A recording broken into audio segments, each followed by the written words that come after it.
On the path of spiritual seeking, a moment inevitably comes when all efforts seem to reach a dead end. One sincerely seeks awakening. He practices, attempts to halt his internal dialogue, disidentify from his thoughts, and, time after time, asks what seems to be the deepest and most correct question: who am I?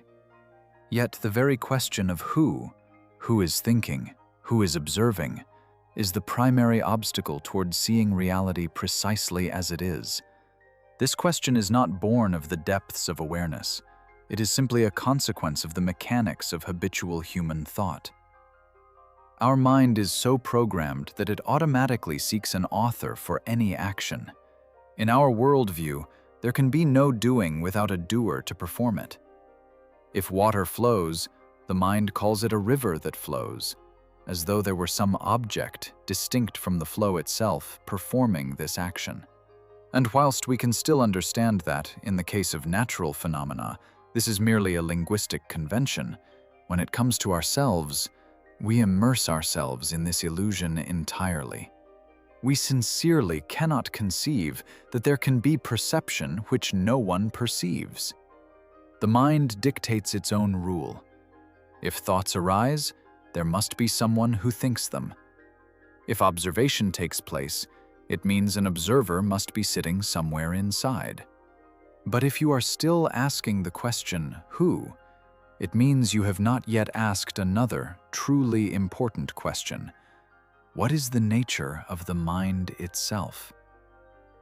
Until you investigate the mechanism of precisely how the mind creates the very idea of this who, you will remain imprisoned by the mind, where a fabricated subject attempts to find itself, improve itself, or, more absurdly still, rid itself of itself.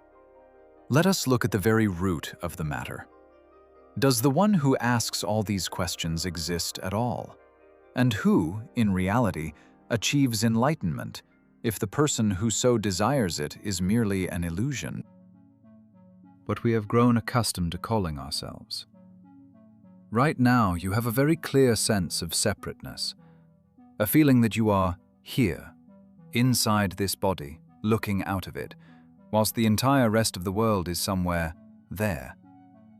You feel like a specific object that lives, makes decisions, and thinks thoughts. How exactly does this feeling arise? Right now, the process of perception is taking place. Merely seeing the screen, merely hearing the sound of the voice, merely sensing the temperature of the air. This is a pure process, occurring entirely of its own accord in a single flow. Within it, there is initially no division between the one who looks and that which is looked at. There is only the looking itself. But our mind does not know how to work with a pure process.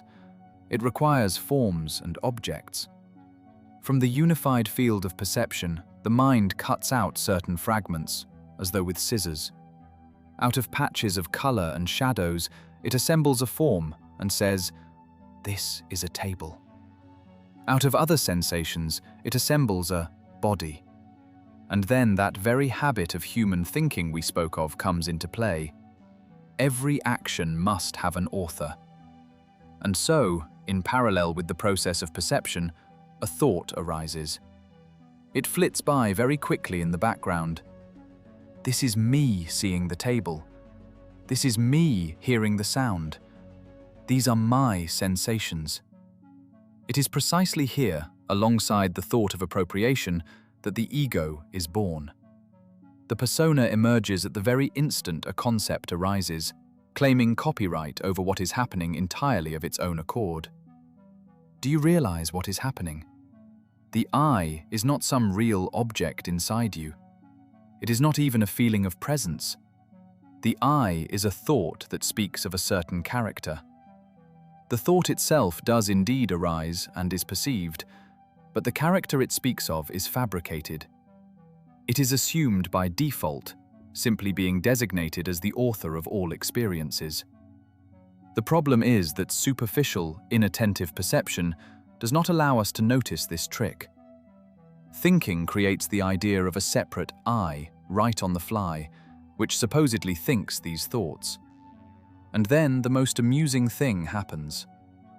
The mind forgets that this subject is merely its own concept. Ignorant thinking begins to mistake the idea of a separate I for a real, physically existing object. It begins to search for it.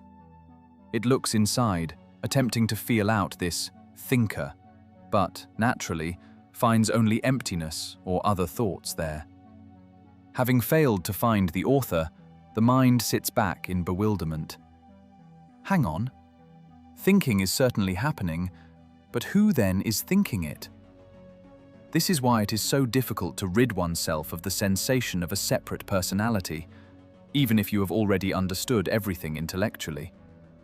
You are attempting to get rid of the illusion by using the very tool that creates this illusion. You are searching for someone who does not exist because you believe in their existence.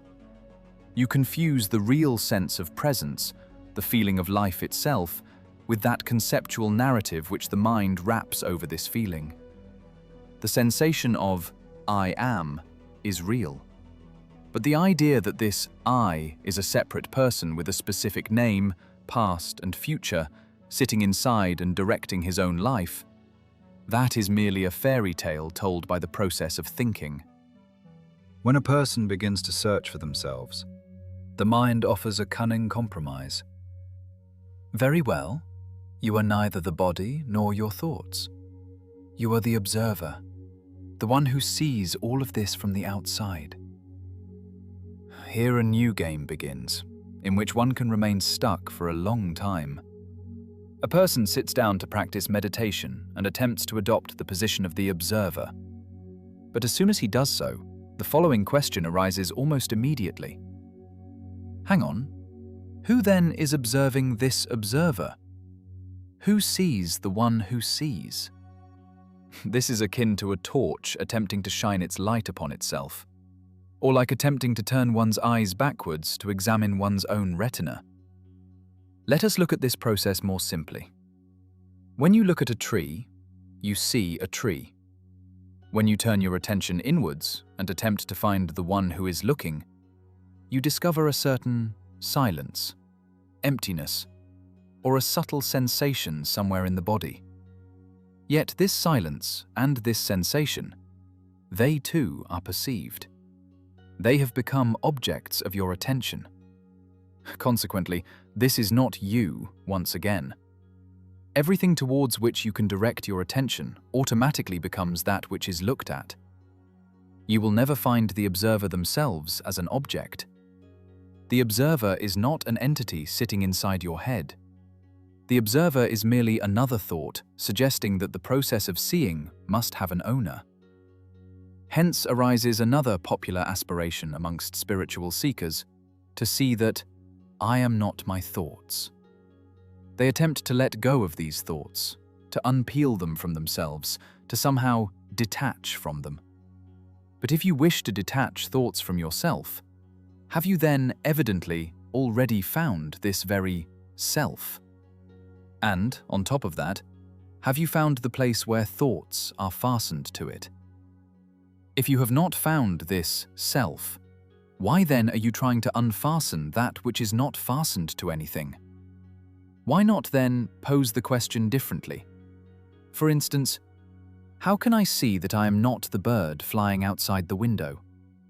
The bird is perceived by you in exactly the same way as your thoughts. Yet you do not fret over the fact that you are the bird. You do not try to break the habit of it, nor do you try to unfasten it from yourself. It simply flies entirely of its own accord. Why then should it be any different with thoughts? Thoughts drift across your field of vision in exactly the same manner as this bird outside the window. Neither the bird nor the thoughts are fastened to any I, because this I simply does not exist. Yet, for some reason, you do not attempt to call the bird yourself, whilst you do attempt to call your thoughts so. Is the bird truly not worthy of this? In reality, both thoughts and the bird outside the window are simply events in the very same space.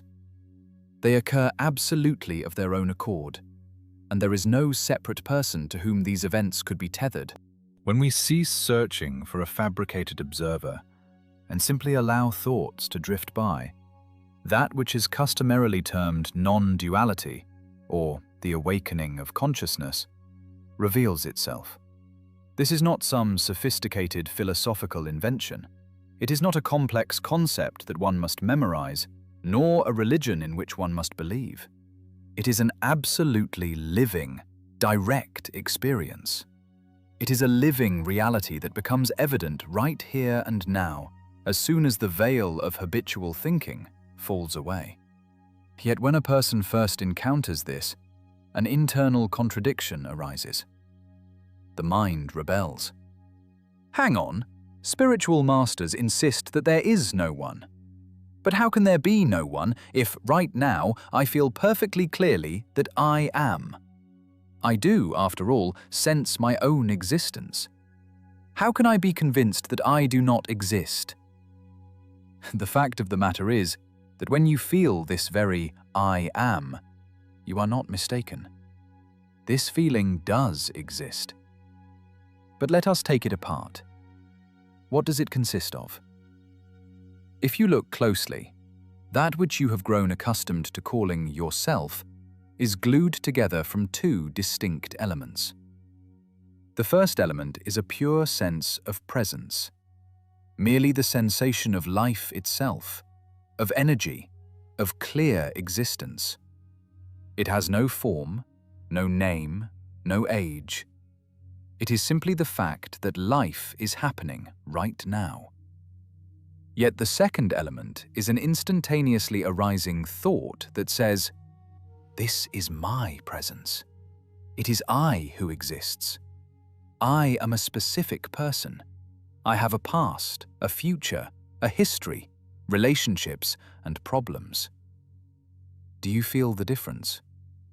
There is the presence itself, and there is the narrative which the mind layers atop this presence. Thus, when it is said that there is no one, it does not mean that life itself disappears or that everything turns into a dead void. It merely means that that specific character, that persona who supposedly owns all of this, has never existed. There is simply presence, which belongs to no one. It simply is. At this moment, it might seem to you that there is simply life, occurring entirely of its own accord, and there is the mind, standing upon the sidelines, describing and dividing it all. It appears that they exist independently of one another. But this is not so. The mind is not some separate commentating entity. The process of thinking is exactly the same sort of event within the space of perception as a breath of wind or the sensation of a cup in one's hand. The only difference is that the wind is a physical experience, whilst a thought is a conceptual one. Duality does not exist. There is only one total perception, within which sounds and forms arise, and alongside them, thoughts flare up, attempting to name and appropriate it all. What, then, are you in reality, if not an object, nor a body within which thoughts and feelings are produced? Look at your own experience right now. Thoughts appear and disappear. Emotions come and go. Sounds, images, sensations in the body, all of this changes every second. All of these experiences are impermanent. Yet there is something that always remains. It is the space of perception itself, within which all these changes take place. You are not the experiences. You are that unchanging existence, that pure perception within which all this play unfolds. This perception is neither born, nor does it die. It is impossible to lose, and it does not need to be achieved. Because right now, that is exactly what you are. The spiritual path is, in essence, an evolution of perception, which invariably begins with a rigid identification. I am a human being. When the identification with the body and thoughts falls away, a pivotal moment arrives. The conceptual notion of oneself as a separate person suddenly dissolves. And then, that very same mind draws a grandiose conclusion. I do not exist. There is no one. Many seekers become stuck at this stage for years. It seems to them that this is the finale. But pay attention. The words, I do not exist, are always uttered from the perspective of the one who previously considered themselves to be a person. The mind has simply swapped one piece of scenery for another. Previously, you identified yourself with a being, whilst now the mind has taken the idea of emptiness and made it into a new refuge. A concept emerges. I am the one who does not exist. Yet, if one does not fixate upon this emptiness, the following observation arises. Very well, I no longer exist. But life certainly has not stopped. Existence has not ceased. Something right now continues to be perceived. What then are you? If the idea of a separate person has vanished, it means that you are this entire experience in its totality. Not someone who sits in emptiness and experiences the world, but the process of experiencing itself. It does not matter what exactly is happening in this moment. A thought, a sound, a sensation, or an emotion. You are the spaceless, timeless awareness within which all of this flares up and fades away. How then does one discard the idea of the self? When you set yourself the task of discarding the ego or discarding the mind, you fall into a paradox. You look at the idea of your I and attempt to throw it away. But on whose behalf are you doing this? Right at the moment of attempting to rid yourself of the ego, a sensation of some invisible author arises who is supposedly about to perform this action.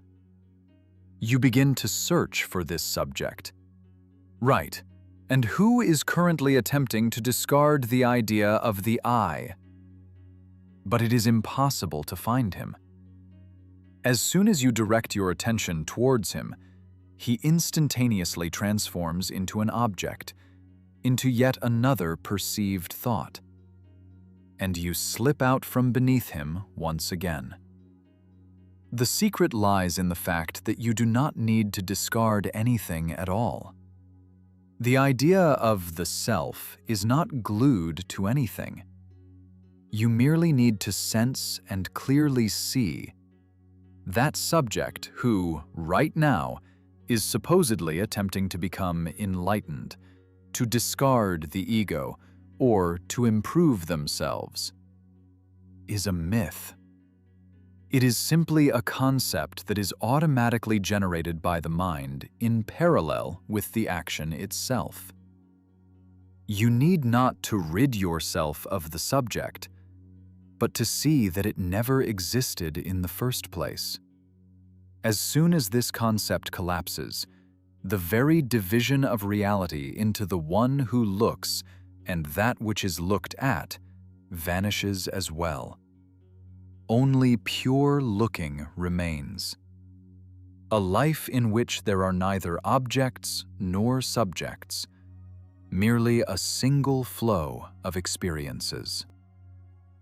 It becomes clear why the process of thinking exists, whilst the one who thinks it cannot be found. After all, you do not ask the question, "And who makes my heart beat?" It beats of its own accord, as part of a biological process. You do not ask, "Who is digesting my breakfast?" This happens entirely of its own accord. Exactly the same applies to thoughts. No one thinks them. Thinking simply happens. It is just as much an automatic process of nature. A visual image of a tree arises, and within this very same space of perception, a thought flares up. Oh, that is a tree. And immediately, yet another thought may arise. It is I who thought about the tree. The actual looking exists of its own accord. The thought that describes it exists of its own accord. Both of these are simply perceived. In this process, there is no separate thinker whatsoever, apart from the thought of the thinker itself. Here, it is important not to become confused, and to understand the difference between our everyday thoughts and that which, in non-duality, is called the global mind. The global mind is not the chatter inside your head. It is a large-scale mechanism, a global function of dividing the unified consciousness into the observer and the observed, which creates this entire manifested reality. The mind operates like a lens or a projector in a cinema. Imagine the pure light of a lamp. This is the boundless consciousness. The film strip with all its imprinted frames. This is the global mind. And the three-dimensional, dense picture with sounds and sensations upon the screen, this is our material reality with all its laws. The light passes through the film, and instantaneously, automatically, this entire incredibly complex play of forms is projected. Yet your personal thoughts are merely a small fraction of this already projected picture. They appear already within the game itself. Your ordinary thoughts, ideas, and desires are merely an in-game process. They are just as much perceived objects as a delicious coffee or the noise of a passing car.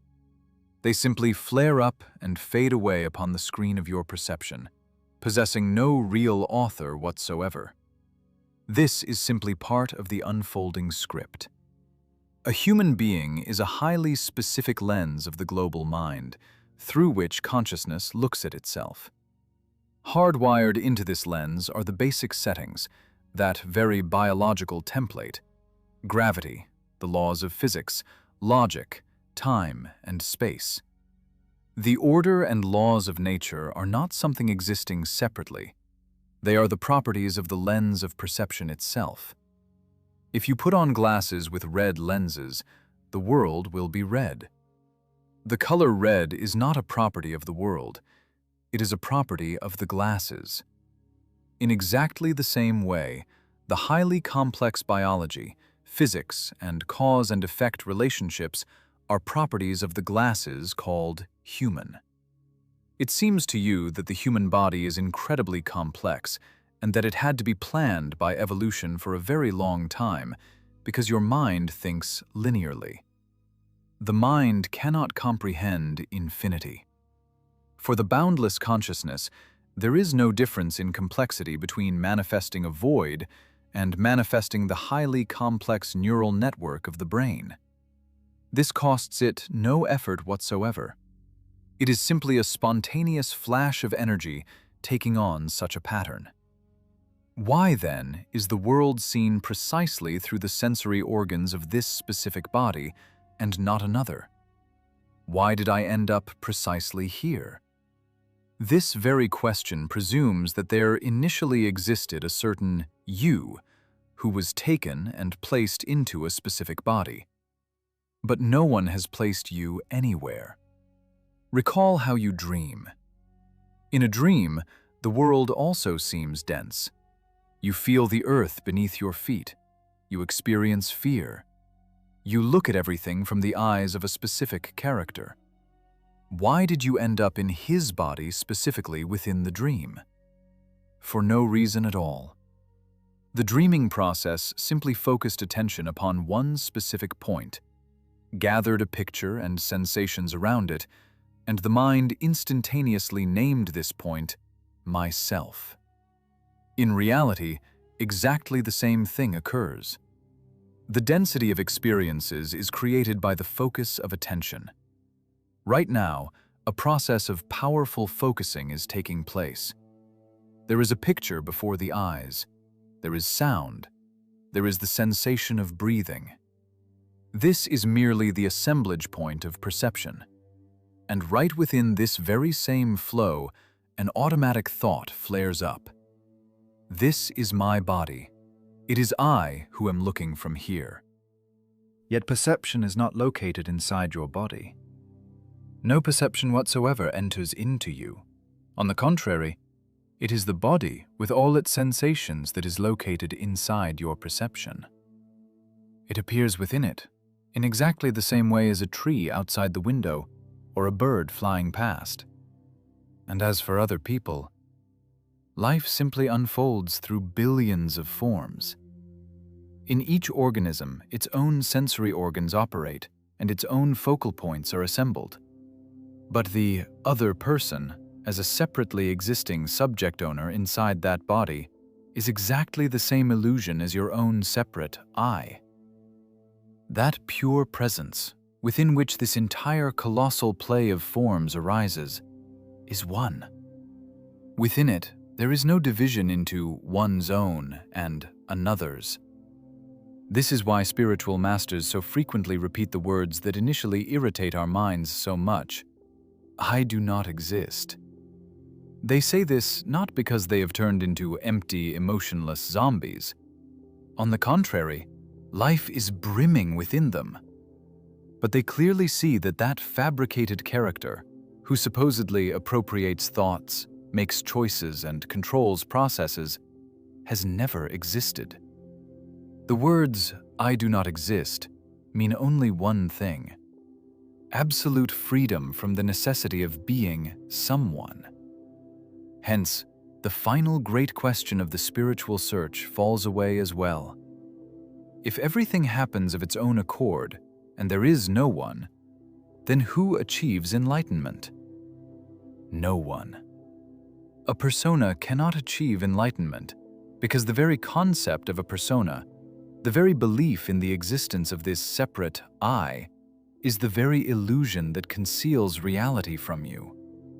The persona cannot arrive at awakening.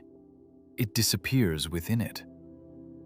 Enlightenment is that precise moment when the very idea that there is someone who needs to become enlightened finally collapses. And within this clarity, the need to search for something, to struggle with something, or to attempt to improve oneself falls away. That pure perception, towards which the mind so strives, is not some secret, elevated state concealed in the future. It is that very same simple, natural space of awareness in which forms, sounds, and sensations are appearing and disappearing right now. A space in which life unfolds absolutely naturally, entirely of its own accord. If this topic resonated with you and you want to see the project grow, you can support Omega Point by clicking the Join button. My sincere gratitude to those who have already chosen to support our work. This is Omega Point. We explore reality so you can feel it.